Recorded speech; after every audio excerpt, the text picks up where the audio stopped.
ಬದಲಾವಣೆಯನ್ನು ಪ್ರಶ್ನೆ ಬಂದಾಗ ಒಳಗಿನ ಬದಲಾವಣೆ ತನ್ನ ಬಗ್ಗೆನೂ ಕೂಡ ಯಾವುದೇ ರಾಜಿ ಮಾಡ್ಕೊತಿರಲಿಲ್ಲ ಗೌರಿ. ಹಾಗೆಯೇ ಶತ್ರುರ ಬಗ್ಗೆನೂ ರಾಜಿ ಇರ್ತಿರಲಿಲ್ಲ, ಮಿತ್ರರು ತಪ್ಪು ಮಾಡಿದ್ರೆ ಅದರ ಬಗ್ಗೆನೂ ರಾಜಿ ಇರ್ತಿರಲಿಲ್ಲ. ಸಿದ್ದರಾಮಯ್ಯ ಅವ್ರ ಆಫೀಸ್ಗೆ ಹೋದ್ರು ಇವಾಗ ಹೇಳ್ತಾರೆ ಅವಳು ಸ್ವಂತಕ್ಕೆ ಯಾವತ್ತೂ ಬಂದಿಲ್ಲ ಅವಳು. Happy birthday Gauri. ಗೌರಿ ಬಗ್ಗೆ ಪ್ರಾಯಶಃ 5-6 ವರ್ಷ ಆದಮೇಲೆ ಮೊದಲನೇ ಸತಿ ಮಾತಾಡ್ತಿದ್ದೀನಿ.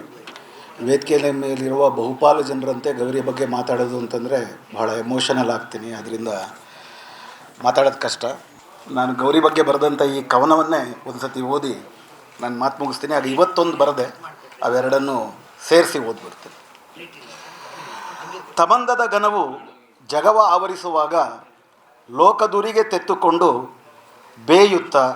ಬೇಯುತ್ತ ಬೆಳಕಾದವಳಲ್ಲವೇ ಗೌರಿ. ಬಹಿರಂಗದ ಬೆಂಕಿಯಲ್ಲಿ ಅಂತರಂಗದ ಹಿಮ ಕರಗಿದಾಗ ಉಕ್ಕಿ ಹರಿದ ಮಮಕಾರದಲ್ಲಿ ರೂಪುಗೊಂಡ ರೂಹಲ್ಲವೇ ಗೌರಿ. ಹೊರಗಿನ ಬಿರುಗಾಳಿಗೆ ಒಳಗಿನ ಸುಳಿಗಾಳಿಗೆ ಒಡಲ ಸೊಡರು ಆರದಂತೆ ದೀಕ್ಷೆ ತೊಟ್ಟ ದೀವಟಿಗೆಯಲ್ಲವೇ ಗೌರಿ. ಸಿದ್ಧತೆಗೆ ತಕ್ಕಂತೆ ಸಿದ್ಧಾಂತ ಹೊಸೆಯದೆ ಬೀದಿಯ ಜೊತೆ ಬೆಸಗೊಂಡು ಬೀದಿ ದೀಪವಾಗಿದ್ದಲ್ಲವೇ ಗೌರಿ. ನಾನೆಂಬ ನಾಗರಕ್ಕೆ ಒಳದನಿಯ ಪಿಸುಪುಂಗಿಯ ಕಾವಲಿಟ್ಟು ನಾನಳಿದು ತಾನುರಿದು ನಮ್ಮೊಳಗೆ ನಾವಾಗಿ ಸಿಕ್ಕವಳಲ್ಲವೇ ಗೌರಿ. ಕೆಂಪೊಳಗಿನ ನೀಲಿಯನ್ನು, ನೀಲಿಯೊಳಗಿನ ಕೆಂಪನ್ನು, ಕಪ್ಪೊಳಗಿನ ಕೆಚ್ಚನ್ನು, ಬಿಳಿಯೊಳಗಿನ ಬಯಲನ್ನು ಅರಿತು ಕಲಿತು ಕಲೆತು ಕಾಮನ ಬಿಲ್ಲಾದವಳಲ್ಲವೇ ಗೌರಿ. ಗೌರಿ ಬಗ್ಗೆ ಮಾತಾಡಬೇಕಾದ್ರೆ ಯಾವಾಗಲೂ ಕೂಡ ಇದು ಬಹಳ ನನ್ನನ್ನು ಆಳವಾಗಿ ಅಲುಗಾಡಿಸೋವಂಥ ಒಂದು ವಿಷಯ ಏನಪ್ಪ ಅಂತಂದರೆ, ಹೇಳಿ ಕೇಳಿ ನನ್ನಂಥ ಸಾಮಾಜಿಕ ಹಿನ್ನೆಲೆಯಿಂದ ಬಂದಂಥವರು, ಯಾವುದೇ ಬಗೆಯ ಶೋಷಣೆ ಅದನ್ನು ವ್ಯಕ್ತಿಗತ ಅನುಭವವನ್ನು ಪಡೆದಿರೋವಂಥವ್ರು, ಮಾತಾಡೋದು ಸುಲಭ, ಮಾತಾಡಿದ್ದನ್ನು ಮೌಲ್ಯವಾಗಿ ಅರಗಿಸ್ಕೊಳ್ಳೋದು ಭಾಳ ಕಷ್ಟ. ಗೌರಿ ಲಂಕೇಶ್ ಅವರು ಒಂದು ಸಾಮಾಜಿಕ ಹಿನ್ನೆಲೆ ಆ ರೀತಿ ಏನು ಶೋಷಣೆಯನ್ನು ಅನುಭವಿಸಿ ಬಂದಂಥವರಲ್ಲ.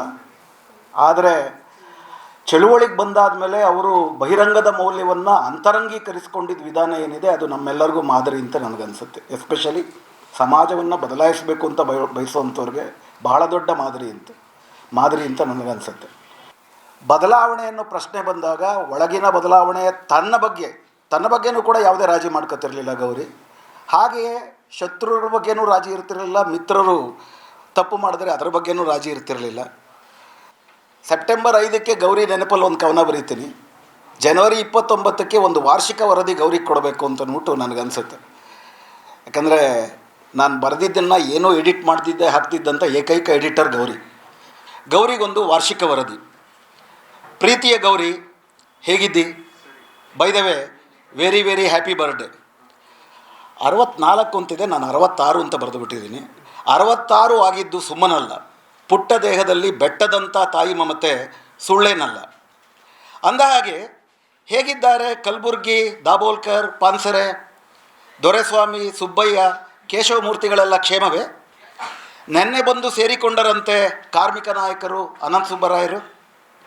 ಸುರಲೋಕದ ಸೋಗಲಾಡಿತನ ಬಯಲು ಮಾಡುತ್ತಿದೆಯಂತೆ ನಿಮ್ಮ ಗುಂಪು. ನರಕವಾಸಿಗಳ ನಾಗರಿಕತ್ವಕ್ಕಾಗಿ ಶುರು ಮಾಡಿದ್ದೀರಂತೆ ಸಂಪು. ಸಗ್ಗದ ಆಮಿಷಕ್ಕೂ ಬಗ್ಗದವರಪ್ಪ ನೀವು, ಅಪ್ಪಟ ಮನುಷ್ಯರು. ಬದುಕಿಯೂ ಸತ್ತಂಥವರಿಗೆ ಸತ್ತು ಬದುಕುವ ಆಧ್ಯಾತ್ಮವನ್ನು ಅರ್ಹುತ್ತಿರುವರು. ನೀನಂತೂ ಸತ್ತ ಮೇಲೆ ಹೆಚ್ಚು ಜೀವಂತವಾದೆ. ಜಟಿಲ ಪ್ರಶ್ನೆಗಳಿಗೆ ಉತ್ತರವಾದೆ, ಕುಟಿಲ ಉತ್ತರಗಳಿಗೆ ಪ್ರಶ್ನೆಯಾದೆ. ಸೋಗಲಾಡಿ ಮೌನವೂ ಕೂಡ ಕೇಡಿನ ಕಾವಲಿನಲ್ಲಿ ಹೇಡಿ ವೈರಾಗ್ಯವ ಬೋಧಿಸುವಾಗ ಎಡಬಿಡದೆ ಮಾತನಾಡಿದೆ. ಉಸಿರ ತೊರೆದು ಮಾತಿನ ಘನತೆ ಉಳಿಸಿದೆ. ಜಗದ ವಿಷಯ ಹೇಳಲು ಹೆಚ್ಚೇನಿಲ್ಲ. ಅಮೇರಿಕದ ಹಿಟ್ಲರ ಪ್ರಾರಂಭಿಸಿದಂತಿದೆ 3ನೇ ಮಹಾಯುದ್ಧ. ಲಾಭದ ತಾಪಕ್ಕೆ ಕರಗಿ ಹೋಗುತ್ತಿದೆ ಲೋಕದ ಬೆಸುಗೆ. ವಿಕಸಿತ ಭಾರತದ ಪತಾಕೆಯಾಗಿ ಬುಲ್ಡೋಜರ್ ಆಯ್ಕೆಯಾಗಿದೆ ಪಕ್ಷಾತೀತವಾಗಿ. ನೆಲದೊಡೆಯರ ಮೂಲ ಕೇಳುವ ಆರ್ಯವಾಮನನಿಗೆ ಬಲೀಂದ್ರರ ಒಕ್ಕಲೇ ಚಾಮರವಾಗಿದ್ದಾರೆ ಮತಭ್ರಾಂತರಾಗಿ. ಗಣತಂತ್ರವು ಗಣವೇಶ ಧರಿಸಿದೆ. ಪ್ರತಿ ಹಟ್ಟಿ ಮೊಹಲ್ಲಾಗಳು ಮಣ್ಣಾದ ಕನಸುಗಳ ಮಹಾ ಮಸಣವಾಗುತ್ತಿದೆ. ದೇಶದ ಕನಸುಗಳಿಗಂತೂ ಉಮರ್ ಖೈದು ವಿಧಿಸಲಾಗಿದೆ. ಇನ್ನಿಲ್ಲಿ ಕರ್ನಾಟಕದಲ್ಲಿ ಆಧುನಿಕ ಅರಸರ ಫೋಟೋ ಕರ್ನಾಟಕದ ಕನ್ನಡಿ ಎದುರು ಭಗ್ನವಾಗಿದೆ. ಬಿಂಬದಲ್ಲಿ ಕಾಣುತ್ತಿರುವ ವಿರೂಪಕ್ಕೆ ಭಿನ್ನಗೊಂಡ ಕನ್ನಡಿಯನ್ನೇ ದೂರಲಾಗುತ್ತಿದೆ. ನೆಚ್ಚಿದ ಎಮ್ಮೆ ಕೋಣ ಇದ್ದರೂ ಕಾಣಲೊಲ್ಲದ ಗಾಂಧಾರಿ ಕುರುಡುಗಳು. ಸುರಮನೆಯ ಸೋಲಿಸಲು ಹೆಚ್ಚಾಗಿದೆ ಅರಮನೆಯೊಂದಿಗೆ ರಾಜಿ ಕಬೂಲಿಗಳು. ಸುಳ್ಳು ಭರವಸೆಗಳಿಗೆ ತೃಪ್ತಗೊಂಡಂತಿದೆ ದಣಿದ ಚಳುವಳಿಗಳು. ಮುಳ್ಳುಗಳ ಜಗಳ ಬಗೆಹರಿಸುತ್ತಾ ಹೂವುಗಳ ಪೊರೆಯುವುದ ಮರೆತಿದ್ದಾರೆ ಚಳುವಳಿಗಳ ಮಾಲಿಗಳು. ಒಣಗಿದ ಬಳ್ಳಿಯಲ್ಲಿ ಬೆಳೆದಿವೆ ಪ್ಲಾಸ್ಟಿಕ್ ಹೂವುಗಳು. ಕನಸಿನೂರಿಗೆ ವಿಮಾನ ರದ್ದಾಗಿದೆ. ಸುದೀರ್ಘ ಕಾಲ್ನಡಿಗೆ ಮತ್ತೆ ಕಲಿಯಬೇಕಿದೆ. ಮೋಡ ಬಿತ್ತನೆ ವಿಫಲವಾಗಿದೆ. ಅಂತರಾಳದ ಜೀವಜಲ ಮೇಲೆತ್ತಬೇಕಾಗಿದೆ. ಆ ನಿರೀಕ್ಷೆಯಲ್ಲೇ ನಡುವೆ ಎಲ್ಲರೂ ಒಗ್ಗೂಡುತ್ತೇವೆ. ನಿನ್ನ ನೆನೆಯುತ್ತೇವೆ, ಒಳಗಿಳಿಯಲು ಯತ್ನಿಸುತ್ತೇವೆ. ಸರಿದಾರಿ ಹುಡುಕುವ ಸಂಕಲ್ಪ ಮತ್ತೊಮ್ಮೆ ತಡುತ್ತೇವೆ. ಸಂಕ್ರಮಣ ಕಾಲದಲ್ಲಿ ಹೀಗೆ ತಾನೇ ಜಗದ ನಡೆ. ಹಳೆಯ ದಾರಿ ವಿಶ್ವಾಸವಿಲ್ಲ, ಹೊಸ ದಾರಿ ಇನ್ನೂ ಸ್ಪಷ್ಟವಿಲ್ಲ. ಬೆಂಕಿಯಲ್ಲಿ ಬೇಯದೆ ಬೆಳಕು ಸಿಗುವುದಿಲ್ಲ. ಮಿಕ್ಕಿದ್ದೆಲ್ಲ ಮಾಮೂಲೆ. ನಾನಿನ್ನೂ ಬರಲೇ, ಮುಂದಿನ ವರ್ಷ ಬಂದು ಇನ್ನೊಂದು ವರದಿ ಮಾಡುತ್ತೇನೆ. ನಮಸ್ಕಾರ. ಆಮೇಲೆ ಇನ್ನೊಂದು ವಿಷಯ ಅಂದರೆ ನ್ಯಾಷನಲ್ ಕಾಲೇಜ್ ನರಸಿಂಹಯ್ಯ ಸರ್, ನಾನು ಕಾಲೇಜ್ ಹೈಸ್ಕೂಲ್ ಆದಮೇಲೆ ಅಪ್ಲೈ ಮಾಡಿದ್ದೆ. ಈ ಕಾಲೇಜ್ಗೆ ಅಪ್ಲೈ ಮಾಡಿದ್ದೆ, ಸೀಟ್ ಕೊಡಲಿಲ್ಲ. ಯಾಕೆ ಸರ್ ಅಂತ ಬಂದು ಕೇಳಿದಕ್ಕೆ, ನಿಮ್ಮ ಅಕ್ಕಂದೇ ಅವಾಂತರಗಳು ಜಾಸ್ತಿ ಆಗಿದೆಯಮ್ಮ, ನೀನು ಬೇಡ, ನೀನು ಅಲ್ಲೋಗು. ನಾನು ಆಮೇಲೆ ಜಯನಗರ್ ಕಾಲೇಜಲ್ಲಿ ಹೋಗಿ ಸೇರಿಕೊಂಡೆ. ಸೊ ಇಲ್ಲಿ ಬೇಡ ಅಂತ ಅವಳು ಆಗಲೇ ಚಟುವಟಿಕೆ ಅಂದರೆ ಎಲ್ಲ ಪೊಲಿಟಿಕಲಿ ಅವೇರು ಇದ್ದ. ಅವಾಗ ಜರ್ನಲಿಸಮ್ ಕೂಡ ಅಪ್ಪನಿಂದ ಪ್ರೇರಣೆ ಬಂದಿತ್ತು ಅವಳಿಗೆ. ಚಿದು ಇದ್ದ, ಅವನು ಜರ್ನಲಿಸ್ಟು.